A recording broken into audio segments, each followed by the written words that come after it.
gouverneur de la ville ayambaki ba bourgmestre. Lelo ayambi ba chef de quartier. Je pense que il y a plusieurs mois, tu bandaki opération qui ça Bopeto. Et il y a quelques jours, tu as inauguré, tu as lancé l'opération Kinshasa contre les nuisances sonores. Et tu as dit que Simba, il faut associer il faut associer le chef de quartier et le chef de rue. C'est pour cette raison que mon candidat à la ville a jugé que opportun à Sorola, face à face, à rappeler les instructions. À Sorola, le chef de quartier, parce qu'il faut travailler ensemble. Pour rappeler les instructions où il y a Pesaki, Bandato Bandi, l'opération Oyo. Tu as une nuisance sonore, qui chasse la fessila, la tapage nocturne, la dure. Nous sommes dans le cadre de Kinshasa Bopeto. Kinshasa Bopeto va l'oublier les état d'esprit. Kinshasa Bopeto, ils ont la foulouté. Kinshasa Bopeto, ils ont la maman, ils ont la balabala. Mais Kinshasa Bopeto, ils appellent les camboyens mentalité. Babi, les lots pour Moutata Makelele, il faut na mata na ya que Makelele est dérangé à Rabato.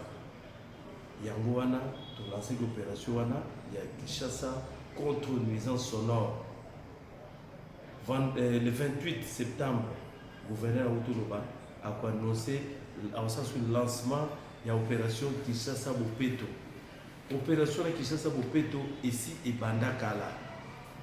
Ici et Bandakala. Et je pense que tant le gouverneur a joué qui commande la ville ou tant a joué qui proposition la numéro 1 à la ville. Et donc, il y a des bossons à Bandaki dans le Zalaki, Makamboya Kinshasa Bopeto. Et c'est Bandaki dans le fait. Mais à l'objet, il faut que ça un lancement officiel, de façon que le peuple quinois comprenne. Nous savons que Moussala est bandit officiellement.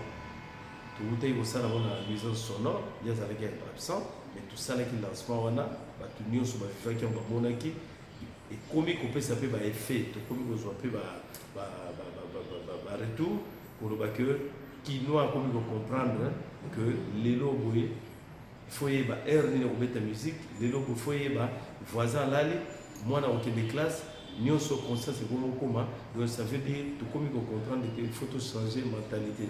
Alors les locaux réunis à la chef de quartier pour nous rappeler la même chose, pour Bango peut relayer le même message. Et puis ça fait félicitations au peuple quinois comme il faut comprendre l'idéologie, il y a le gouvernement provincial où nous allons aussi travailler pour le bien-être de la population où nous allons aussi. Et toujours c'est la population à collaborer dans la chef de quartier, dans la chef de bourgmestre. De façon que tout réussir, pareil, tout ce qu'on a qui chasse la mentalité et puis la sanité au tout à l'heure. Merci beaucoup.